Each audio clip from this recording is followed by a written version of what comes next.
पर उन्होंने कोई गुरु नहीं बनाया। रास्ते में नारद जी मिल गए। नारद जी ने कहा, ध्रुव यहाँ कहाँ जा रहे हो?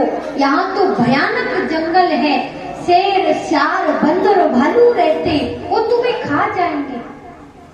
ध्रुव ने कहा, चाहे मुझे शेर, सियार, बंदर, भालू क्यों न खा जाए, पर मुझे बिल्कुल भी डर नहीं लगता। मैं भगवान को प्राप्त करने जा रहा हूँ। नारद जी ने कहा, जन्म जन्म मुनि जतन कराही और अंत राम मुख आवत नहीं। बड़े बड़े ऋषि, तपस्वी, योगी जिनका जीवन जंगलों में व्यतीत हो जाता है, वो भगवान को प्राप्त नहीं कर पाते। तुम छोटी सी अवस्था में प्रभु को प्राप्त करने जा रहे हो, लौट जाओ। ध्रुव ने कहा, अब ये कदम मेरे आगे निकल पड़े, अब पीछे नहीं हटे। कहते नारद जी ध्रुव को लौटाने नहीं आए थे, बल्कि ध्रुव भगवान का भजन करने जा रहे। और भगवान की प्राप्ति कब होती है? जब गुरु मंत्र देता। गुरु बिन भव निज तरई न कोई, और चाहे विरंचित शंकर समो। गुरु बिन नर का भ्रम नहीं जाई, और चाहे कोटिन करो।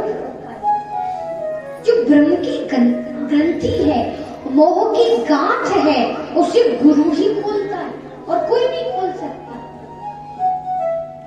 ध्रुव भगवान का भजन करने जा रहे, पर उन्होंने कोई गुरु नहीं बनाए। सोचा कैसे तुम्हें भगवान की प्राप्ति होगी, तो द्वादशों मंत्र दिया, द्वादशोक्षर, और कहा इस देवता गुरु का ध्यान करना। द्वादशों मंत्र अक्षर क्या है? नमो भगवते वासुदेवाय। इस मंत्र को दिया, ध्रुव जी लेकर गए और वन में जाकर 3 दिन का व्रत धारण कर दिया। 3 दिन की बजाय 1 महीना काट दिया। 1 महीने बाद उनकी आंखें खुली। कंद मूल फल खाकर अंजलि भर पानी पीकर फिर से ध्यान लगाया, 2 महीने बीत गए। फिर आंखें खुली, कंद मूल खाकर अंजलि भर पानी पिया। 3 महीने व्यतीत हो गए। 3 महीने बाद उनके तो घास के सूखे पत्ते खाकर अंजलि भर पानी पीकर समाधि लगाई। 4 महीना बीते। फिर सूखे पत्तों को भी छोड़ दिया, जल का आहार किया। 4 महीना कट गए। 5 महीना कट गए और 5वें महीने उन्होंने जल को भी त्याग दिया, वायु का आहार करने लगे, प्राण वायु को रोक लिया। सारे देवता भगवान के पास पहुंचे, हे हरि, अगर उस छोटे से बालक को तुमने अभी जाकर दर्शन नहीं दिए तो त्रिलोकी के सारे जीव अपने प्राण छोड़ देंगे। भगवान ध्रुव को दर्शन देने नहीं, बल्कि उनका दर्शन करने के लिए आए। ध्रुव जी को जगाया, पर वो तो भजन में आराम से मस्त थे।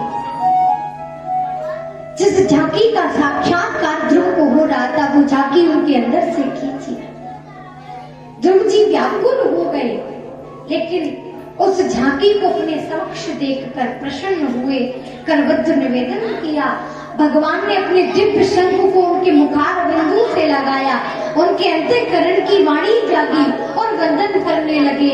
हे हरि, मेरे अंतःकरण की वाणी को जगाने वाले प्रभु, मैं तुम्हें वंदन करता हूँ। भगवान कहते, ध्रुव तुम जो चाहो सो मांगो। ध्रुव ने कहा, प्रभु मुझे आप मिल गए, मुझे और क्या चाहिए? भगवान कहते, जिस गति पर तुम्हारा बैठने का अपमान हुआ, मैं वही गति तुम्हें 36,000 वर्षों के लिए प्रदान करता हूं। 36,000 वर्षों के लिए देता।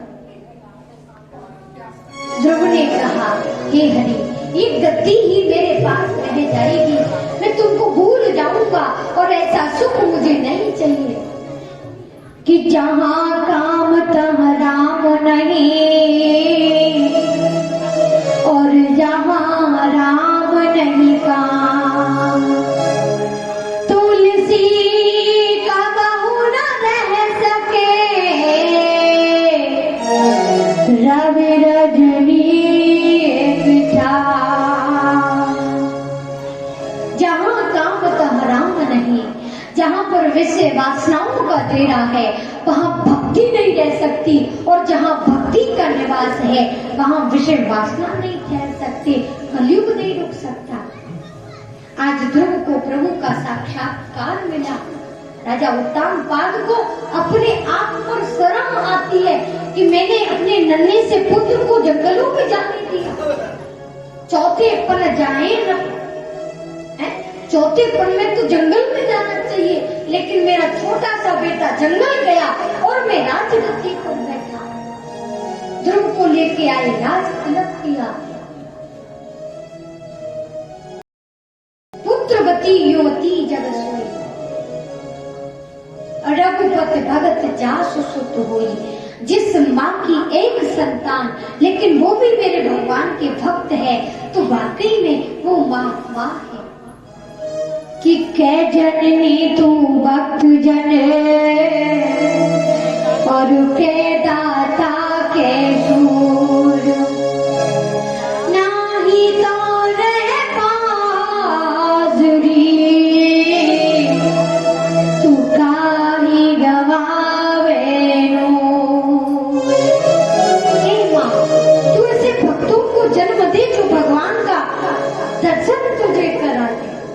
तू ऐसे वीर पुरुषों को जन्म दे जो भारत भूमि के काम आ जाए, या फिर ऐसी संतान को जन्म दे जो बुढ़ापे में तेरा सहारा बन जाए।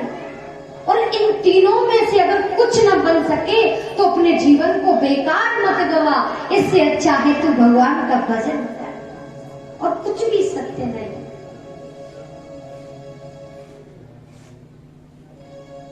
छोटे से पौधे को आप शुरू से अगर सीधा लगाओगे तो वो सीधा ही बड़ा होगा, और टेढ़ा लगाओगे तो टेढ़ा ही बड़ा होगा। अगर हमने टेढ़ा लगा दिया वो टेढ़ा बड़ा हो गया, फिर हम सोच रहे हैं ये टेढ़ा है, ये सीधा हो जाए तो हम अपना घर बना ले। हैं? महाराज सीधा हो सकता है? आप कुल्हाड़ी लेकर आदि लेकर उसे काट सकते हो, पर वो सीधा नहीं हो सकता।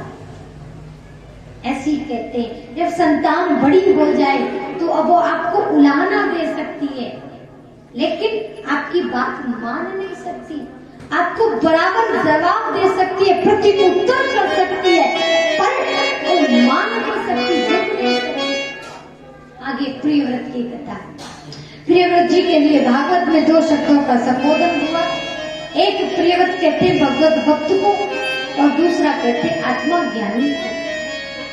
ब्रह्मा जी कहते हैं सरस्वती कुरु संतान पैदा करके इस सृष्टि को आगे बढ़ाओ। तो प्रियव्रत ने कहा प्रभु मैं गृहस्थ में जाऊंगा तो फंस जाऊंगा। तो ब्रह्मा जी प्रियव्रत जी से कहते कि जिनने निज मन बस किया और जगते रहे आस, नारायण से घर रहो और चाहे रहो बनवास। जिसने अपने मन को वश में कर लिया वो तो घर में रह के भी भजन कर सकता है? और जिसने मन को वश में नहीं किया वो तो जंगल में चला जाए ना, वहां भी भगवान का भजन नहीं करेगा, वहां भी कुछ न कुछ है? पेड़ काटना, लकड़ी उठाना, कुछ तो करेगा, शांत नहीं बैठेगा। क्यों दो गोपिया को उद्धव जब समझाने आए थे तो गोपियों ने कहा था उद्धव मन कोई 10-20 नहीं होते, मन तो एक है जो श्याम सुंदर के पास है।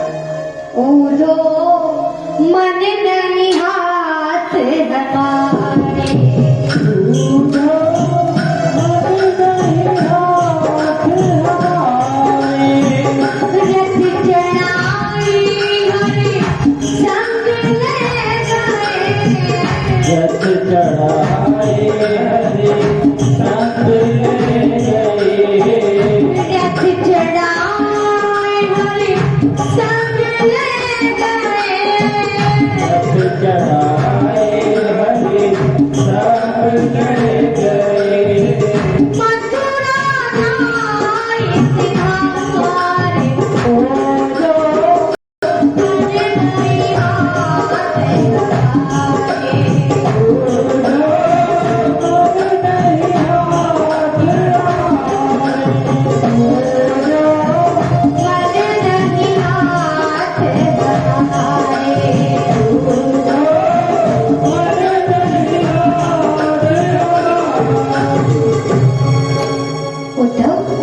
हमारे हाथ में हमारा मन नहीं जो हम तुम्हारे ज्ञान की बातें सुने, कि मन तो प्यारे एक है और चाहे जहां लगाए, तू चाहे हरि को भजन कर और चाहे विषय कमाए। मन एक होता है। इस मन को आप चाहो तो भगवान की भक्ति में लगा दो और आप चाहो तो संसार के कार्यों में लगा दो, लेकिन देखना स्वयं आपको है कि इस मन को कहाँ लगाने पर इसका कल्याण हो सकता है। ये आपको डिपेंड करना है। भगवान ने तो केवल मनुष्य शरीर दिया, सुंदर बुद्धि दे दी है, इतना समग्र ऐश्वर्य प्रदान कर दिया, इतनी कृपा का कम कृपा है भगवान की। अब तो कृपा मनुष्य को करनी है इस मानव शरीर पर, ताकि इसका कल्याण हो जाए, इस मन पर, ताकि इसकी मुक्ति हो जाए। और मुक्ति शरीर की नहीं, मुक्ति मन की होती है, इसलिए स्वयं कृपा करनी है हम। तो ब्रह्मा जी के कहने पर प्रियव्रत जी ने गृहस्थ को, तो प्रियव्रत के पुत्र हुए अग्निर्ध, अग्निर्ध के पुत्र हुए नाभि, नाभि के पुत्र हुए ऋषभदेव और उनके पुत्र हुए जड़भरत, जिनका समय के अनुसार नाम पड़ा जड़भरत। ये भी अपने पूर्वजों की तरह सब कुछ त्याग कर जंगलों में चले गए। एक दिन गंडकी नदी के किनारे पर ध्यान कर रहे थे, एक शेर ने दहाड़ मारी। उनकी दहाड़ के डर के मारे एक हिरनी नदी पार कर रही थी, तो उसका गर्भ जो था वो नदी में गिर गया और हिरनी पार चली गई और मृत्यु हो गई। भरत जी ने देखा ये नन्हा सा बालक है, बहता जा रहा है, उसी नदी से निकाल के लाए, उसका पालन पोषण करने लगे। एक दिन जब चरने गया तो उसी के ध्यान में बैठ गए और अपने प्राणों का अंत कर गए। अगला जन्म उन्हीं हिरण योनि में ही मिला। अब हिरण बन के सोच रहे, मैंने स्त्री पुत्र राज्य साम्राज्य सब कुछ छोड़ा, अंत में एक हिरण के बच्चे से मोह किया तो मुझे हिरण बनना पड़ा। अब मैं किसी से भी मोह नहीं करूंगा। हरी घास नहीं खाते थे, सूखी घास खाते थे। दिन भर जन में खड़े रहे और अपने प्राणों का अंत कर गए। श्री परीक्षित जी ने श्री सुखदेव जी से पूछा, क्या ऐसे भक्त का नाश हो जाता है? गीता के अंदर अर्जुन ने भगवान कृष्ण से किया, प्रभु अगर भक्त से कोई गलती हो जाए और वो किसी कारणवश अपने साधन से अपने योग से अगर भटक जाए, इधर उधर हो जाए, तो क्या ऐसे भक्तों का नाश हो जाता है? तो भगवान कृष्ण गीता में अर्जुन से कहते हैं, कौनते हम नभे भक्त प्रणस्ति, हे कुंती नंदन, ऐसे भक्त का कभी नाश नहीं होता। अगला जन्म उन्हें हिरण्य योनि में, अगला जन्म उन्हें उच्च परिवार में, उच्च वंश में जाकर हिरण्य शरीर का त्याग करके, हिरण्य योनि को त्याग कर भरत जी महाराज एक ब्राह्मण वंश में जन्म लेकर आए। तीसरे नंबर के भाई, माता पिता का समय के अनुसार देहांत हो गया। भाइयों ने सोचा ये तो पागल है, 4 महीना गायत्री मंत्र याद कराने पर भी उन्होंने गायत्री मंत्र को याद करके नहीं दिया। भाइयों ने सोचा पागल है, खेतों के काम कर लिया करेगा, है? फावड़ा दे दिया, भरत जाओ खेतों में क्यारी बनाकर आओ। अब भरत जी ने सोचा अगर मैंने काम को पहले दिन ही ठीक कर दिया तो कल से मुझे तमाम काम मिल जाएंगे, ये करो वो करो, है? फिर मुझे पागल क्यों कहेंगे? फिर मुझे पागल का लाइसेंस कैसे मिलेगा? इसलिए भरत जी फावड़ा लेके गए और सारे खेत में जगह जगह गड्ढे खोद दिए क्यारी की जगह। भाइयों ने कहा है, धूर्त है, हमने क्यारी बनाने के लिए कहा, ये गड्ढे बनाकर आया है? भाइयों ने खेत में बीज डाला, खेत को बो दिया, करने के लिए भेजा। भरत जी गए कि दया धर्म का मूल है और पाप मूल अभिमान, तुलसी दया न छोड़िए जब तक घट में प्राण। भरत जी गए, खेतों में पक्षी आए दाना चुगने के लिए। आत्मा सर्वभूतेषु संपश्यति, आत्मा सबके अंदर है, सबको बुलाते, सिया राम मैं सब जग जाने, मैं भी राम का हूँ, ये भी राम जी के, इनको भी भगवान ने दिया है, मुझे भी भगवान ने दिया है, तो फिर रोकने का मेरा कौन सा काम है? रोकते नहीं है, बुलाते, चिड़िया आओ री खाओ री पेट भर भर के, दाना चुराए, पूरे खेत को चौपट कर दिया। ये तो पागल है, कोई रूप रंग का पाए, कोई पागल है प्रभुताएगा, सच्चा पागल वो जानो जो पागल है रघुराम। किसी को अपने धन का नशा है, किसी को पद का नशा है, किसी को अपने परिवार का नशा है, लेकिन ये पागल नहीं, ये चतुर लोग हैं, ये अभिमानी लोग हैं। पागल कौन है? पामिन्स पा लिया, गल माने भगवान को, जो भगवान को पाले वो पागल हो गया, जो प्रभु के लिए पागल बन गया। भरत जी जंगलों में जाकर बैठ गए। एक दुष्ट राजा था जिसे कोई संतान नहीं थी। उसने काली माता से कहा, मैया अगर मुझे संतान मिले तो मैं तुम्हें नरबलि चढ़ाऊंगा। आज जब उसके यहाँ संतान हुई तो नरबलि चढ़ाने के लिए भरत जी को पकड़वा के मंगा लिया, बलि देने लगे।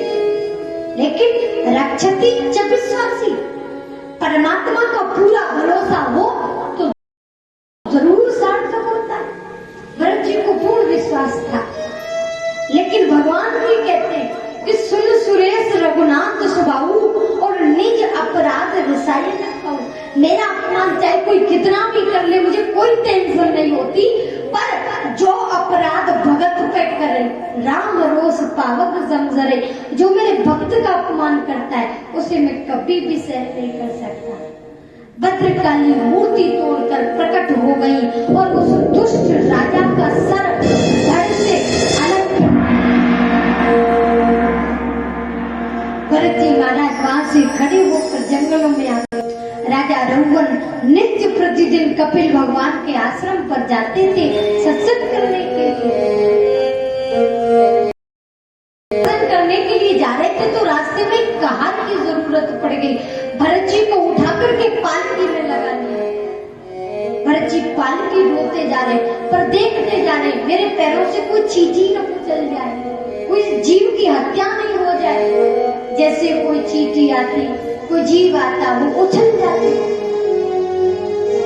पालकी में बैठा राजा रघुवन उसका सर बल्ली से टकराने लगा।